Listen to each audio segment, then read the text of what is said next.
Hello, this is Steve Martin, Professor of Criminal Justice at Des Moines Area Community College, and we're continuing our PowerPoint presentation series, and we're now into Module 3, where we'll be covering Chapters 9, 10, 11, and 12. And in Chapter 9, we're going to be talking about police misconduct, corruption, ethical issues for CRJ 111, Police and Society.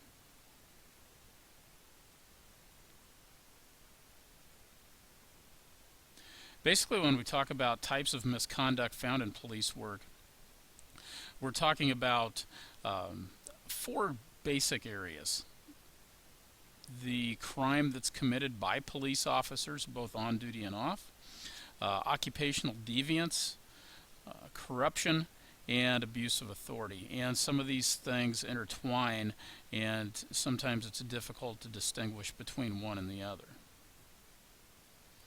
Police crime. Going to be crimes committed by the police, like I said, either on duty or off.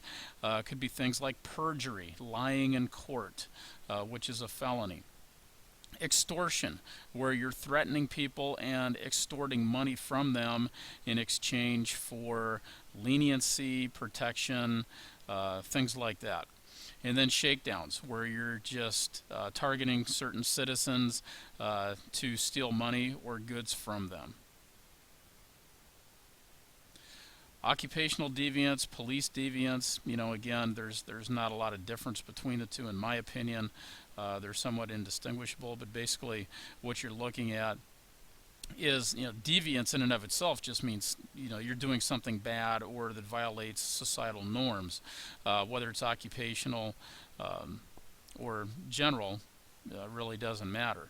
As a police officer, you could be doing deviant things like violating department policy, to committing crimes while on duty, those types of things. So deviance just defines a behavior. That behavior isn't always necessarily illegal, however, but it does violate conduct norms and societal expectations, that's for sure. As far as police corruption goes, there's different theories on that, different philosophies. Again, one of those philosophies is what we call the rotten apples theory, where a couple spoiled apples will eventually cause the whole bunch to spoil.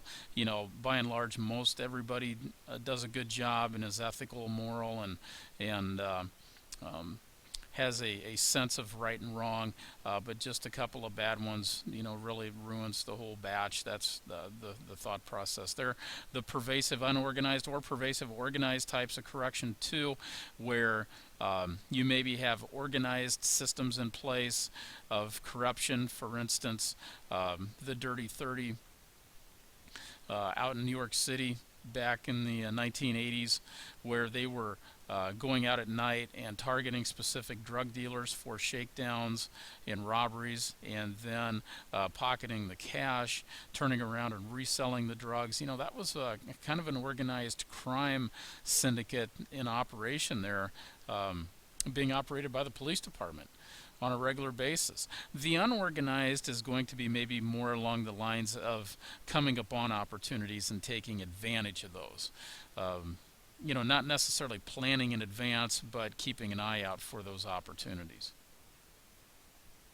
Abuse of authority is something else that we talk about generally, and that's simply using your authority as a police officer or your position of status as a police officer to benefit you personally, whether it's seeking out favors, like maybe free tickets to an athletic event, or taking advantage of free meals, reduced prices of services, things like that, would generally be considered what we call abuse of authority.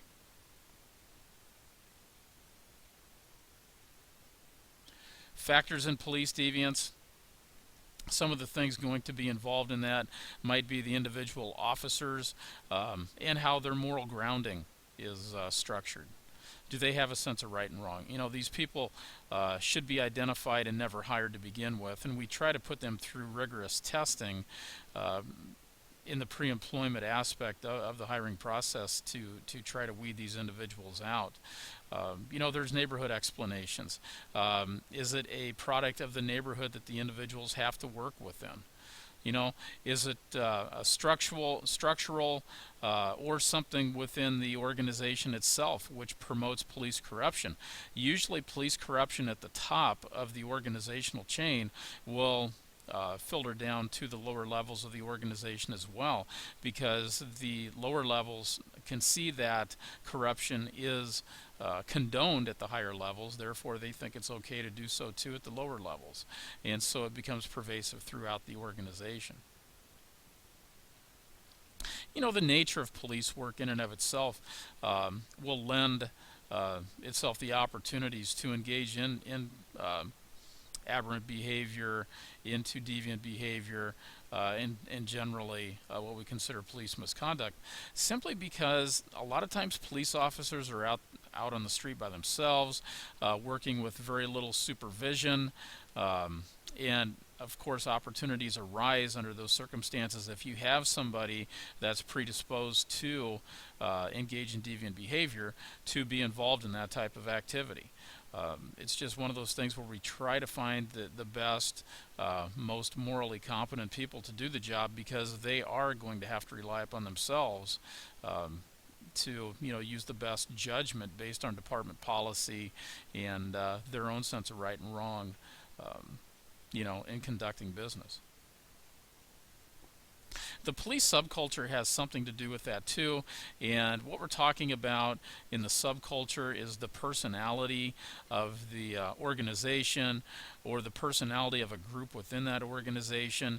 If it's an organization or a group that prides itself on doing the right thing, of being moral, ethical, and upstanding, then chances are the majority of that organization are going to emulate those traits. If it's an organization that is riddled with people that are not honest and have a different sense of right and wrong,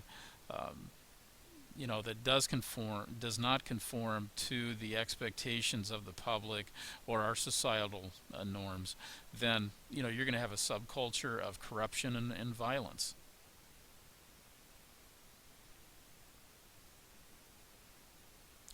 Ethics, morality, and values, they're all related, and revolve around the idea that basically ethics is a study of morality and values in any system.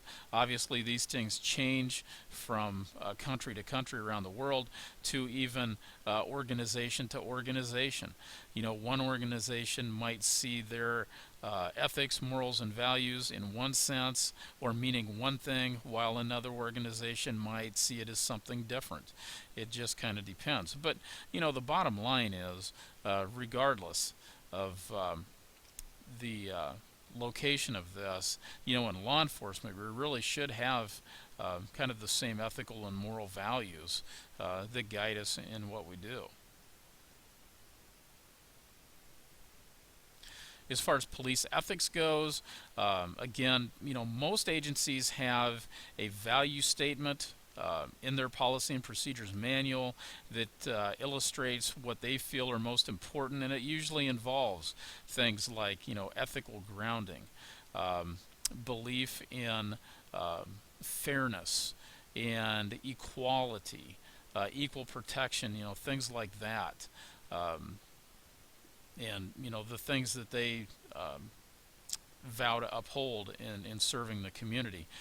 So those things are codified in agency policy. The personal values of the officers, of all the employees that work for the agency, should be in concert with one another. We talk about the social norms or social expectations of the community towards the agency.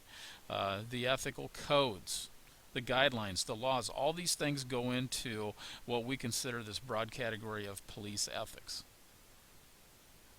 Whistleblowing is, the idea that an employee will blow the whistle, or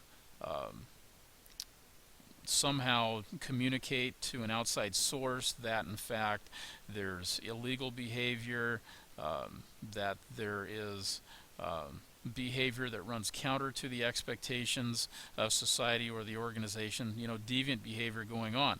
And now we even have laws that protect whistleblowers in that regard.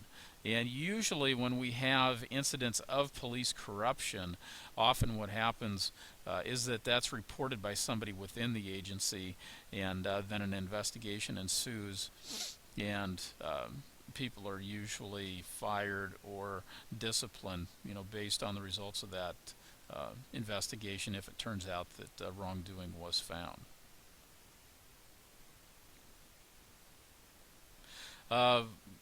We in the United States have loved to found commissions to look at aberrant police behavior. It started out with the Wickersham Commission back in the earlier part of the 20th century.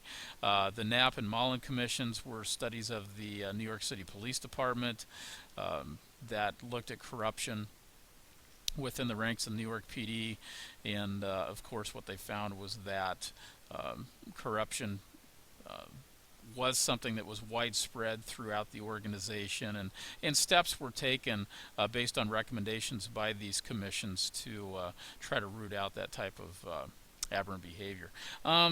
Reviewing misconduct it can take several forms. Again, most agencies have an internal affairs board, and they will look into these things, and these are officers within the department that investigate their own.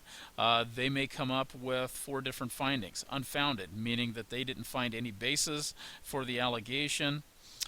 Exonerated, which means that maybe there was a basis, but they looked into it and found out that the officers in fact did nothing wrong. Not sustained is somewhat meaning the same thing. Sustained, it means there was a complaint, we found it to be valid, and in fact there was some wrongdoing done. Civilian review boards are often used by agencies, and these are made up of people outside the police department, usually outside of city government. They're civilians that sit on a board and review policies and procedures and allegations of police malfeasance. And there's 3 different models here, but by and large, these things, especially in Iowa, aren't used very often. Even though they're in place, most of the time everything's handled within the department.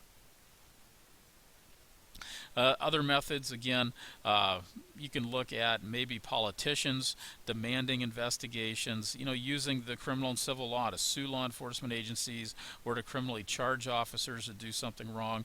Early warning systems are systems set in place within departments that might start to track patterns of behavior of certain officers and follow that, so that in fact if it looks like an officer is heading down the wrong path, they can try to intervene before the officer does anything seriously wrong and head that type of thing off. And integrity testing. They'll actually set up sting operations where they test the integrity of the officers by placing an item of evidence out there and seeing if they pocket it or if they do the right thing. So these are often set up by internal affairs units to test officers' integrity. And finally, the punishment aspect of things. What could happen to somebody that engages in illegal activity? Well, again, they could be charged or sued, obviously fired. They might be forced to resign. Their academy certification could be taken away from them. They could no longer be an officer in that state as a result. They obviously could be placed on administrative leave before things are resolved. And they could also be reprimanded but kept on the department. Any combination of these things could happen to the officers. And it just depends on the seriousness of the offense and also just to what extent the officer in question did participate in that. Anyway, that wraps up Chapter 9. So we'll be back with Chapter 10 here shortly.